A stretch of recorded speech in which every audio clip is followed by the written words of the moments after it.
میزنه از راه دور خطرناکه، تو به تیر خورده. حالا ضربه برگشتی حسیزی بود مهدی ترابی یه گل قشنگ و استثنایی بزنه. همین چه فرستاد تو زمین استقلال، یه پاس رو به عقب خطرناک. این پاس اشتباه میتونه کار دست استقلال بده. حسینی تو زاویه سر دور کرد پشت محوطه جریمه. زمین امید عالیشا به توی دروازه، چه تعویضی میکنه یحیی گل محمدی.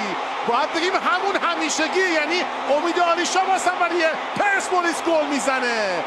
اوروبا هنا للمرة الثامنة في تاريخ كرة بمحاولة عرضية ملعوبة.